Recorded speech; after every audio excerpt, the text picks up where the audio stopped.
Hello everyone and welcome back to my channel. Now, as you may see, I'm doing a bit of a different type of content this time. There's no Photoshop. Where did it go? I don't know. But I'm here now, and actually today I thought it would be really fun, really kind of interesting to take a political compass test, or the political compass test, and see where I stand on it. Now, I'm aware this test isn't super accurate, but I do think it would be fun, kind of entertaining to try it anyways, and go through it with you. Without further ado, let's get into the test. Okay, let's start with the first one.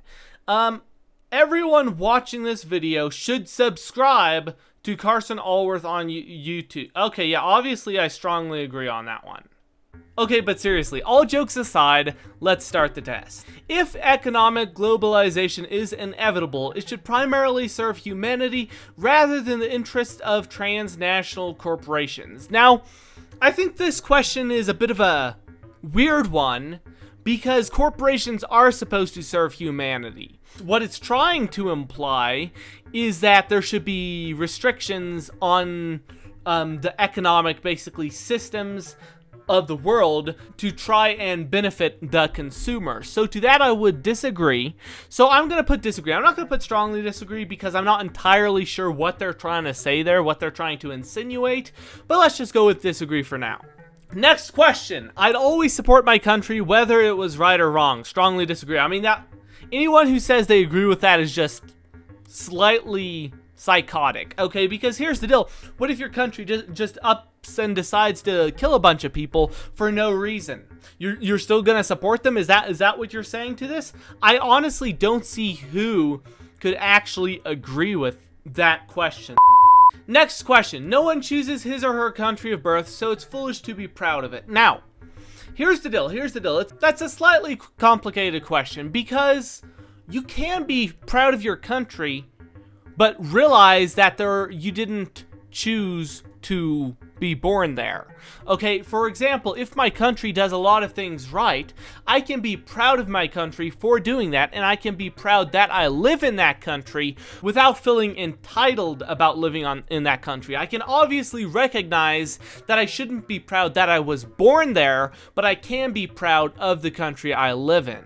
So I would say disagree. I do think you can be proud of your country while still recognizing that it's kind of foolish to be proud of where you were born.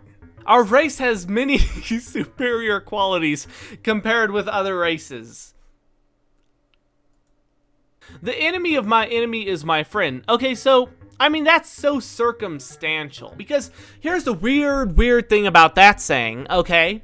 What if the enemy of my enemy is also my enemy? I mean, that can be a potential too. Obviously, if you don't know the enemy of your enemy and they're just a random person, they're more likely to be your friend and to work with you against your common enemy, and you can unite for a common goal. But there's also a potential, depending on the circumstance, that they hate you just as much as your enemy.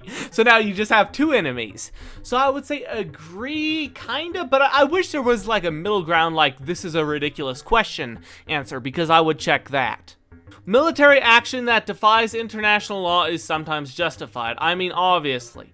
Okay, because here's something no one really, I guess, gets. I guess the person who made this political compass test didn't really get it, but big surprise, the only reason there's international law is because there's a military who can break international law. There's no such thing as international law. Okay, it's a completely ridiculous concept, and I don't even get what they're trying to go with for there. There is now a worrying fusion of information and entertainment. Now, I'd say agree. I don't strongly agree, but I do feel like people should try and separate their informative time and their learning time and their pursuit of knowledge from their entertainment and their goof off time. People are ultimately divided by class, more by class than by nationality. Now, I don't know if that's asking are they actually or should they actually be, because should they actually be? Probably, yeah, they should be. Are they actually? I mean, people love to make stuff about nationality, so I have no idea. But I'm going to go with agree just because I do think that's what they were trying to imply. Because corporations cannot be trusted to voluntarily protect the environment, they require regulation. No. That's not the place of anyone to regulate the corporations. Now, let's get into this. If the corporation creates a negative effect on someone else's liberty, life, or property, then yes, the corporation should be held responsible and should be regulated. But if the corporation is just minding their own business and they haven't harmed anyone, then no, there shouldn't be any intervention. Because here's the deal, if enough people get riled up about whatever the corporation is doing, the corporation is probably gonna stop doing it. Because fun fact about corporations, they need to make a profit in order to succeed. Now, consumers dictate their profit, and if consumers aren't happy with what the business is doing, then the business has to change their methods or go bankrupt. From each according to his ability to each according to his need is a fundamentally good idea. The freer the market, the freer the people. I agree on that one. I mean, really, if you think about it, the more choices you have, the more free you are. I mean, okay, here's the deal. If you do restrict the market, you are in effect also restricting freedoms. There is no way to restrict a market without limiting freedoms. So I don't think even the proponents of restricting the free market would disagree with this, because if you restrict someone's ability, their ability to spend money on what they want, their ability to work how much they want, it is in turn restricting their freedoms because they no longer have the freedom to do that. Land shouldn't be a commodity to be bought. Okay, how would you propose we do it then? Like, no, how would you propose we do it? Would you say that we just, you know, all kind of run around? If you don't have boundaries, there's no way to decide who is in the right and who is in the wrong. You need boundaries so you can decide when someone is breaking the said boundaries. It is regrettable that many personal fortunes are made by people who simply manipulate money and contribute nothing to their society. Okay, here's the deal.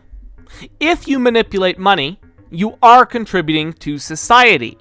Not everyone manipulates money. Not everyone knows how to manipulate money.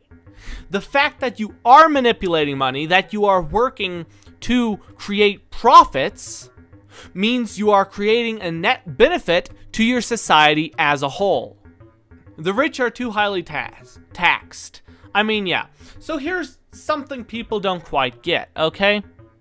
If I take let's say I tax 10% of the profits a normal average working class person makes.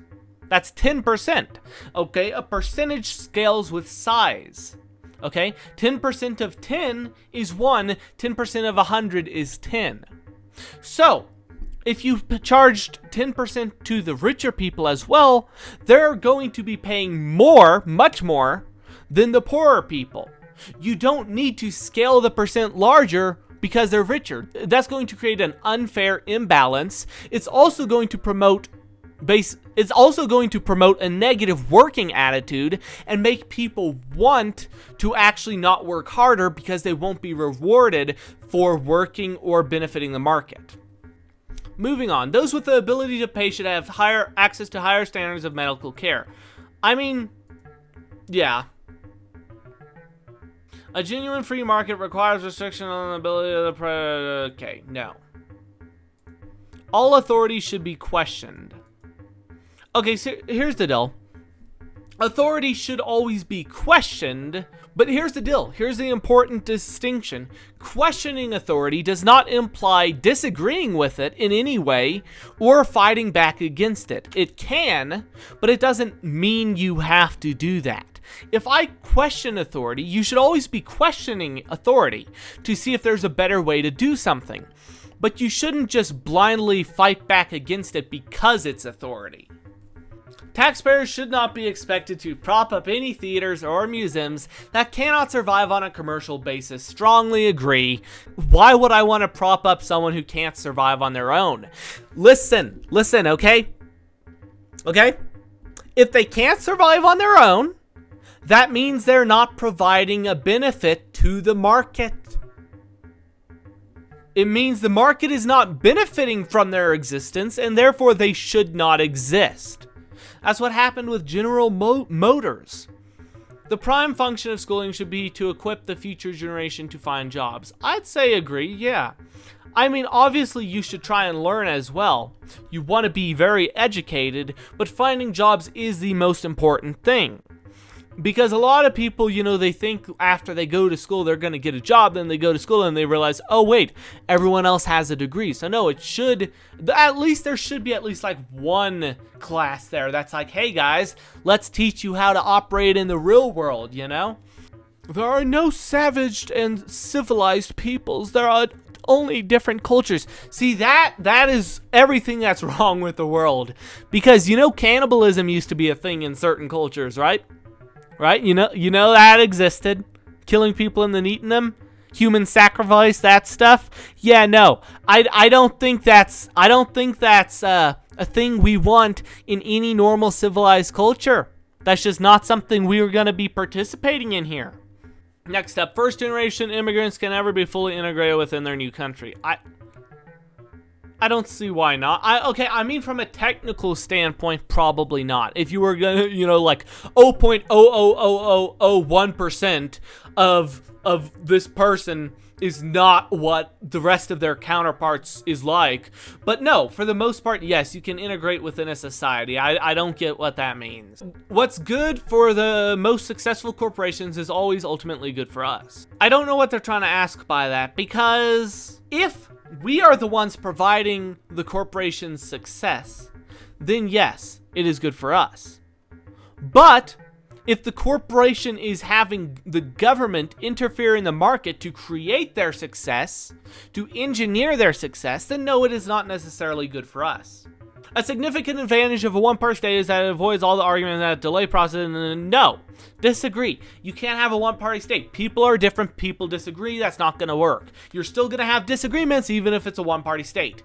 That's ridiculous. The death penalty should be an option for the most serious crimes. I think it should be an option, yes. In a civilized society, one must always have people above to be obeyed and people below to be commanded. I mean, I agree to a certain extent. I don't think people need to be commanded as in like, you know, oh, you have to do this, you have to do this, and there's no other option because it is free society.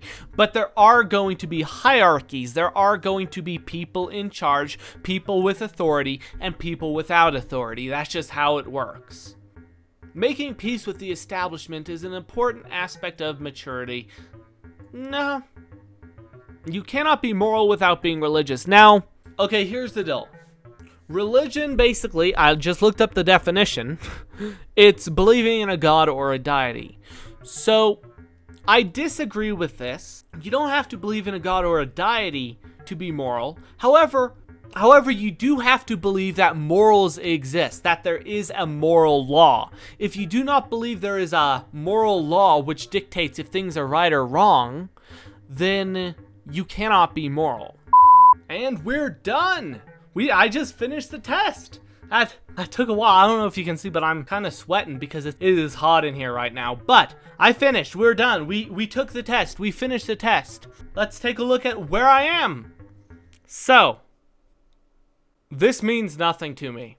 I have no idea what this means. I feel like, I mean, that was a bit of a waste of time. I have a red dot on a chart now. Hurrah. On that note, if you enjoyed the video, please do leave a like and subscribe. It will help my channel grow. Please leave a comment letting me know what you agreed with, what you disagreed with, and I will see you in the next video.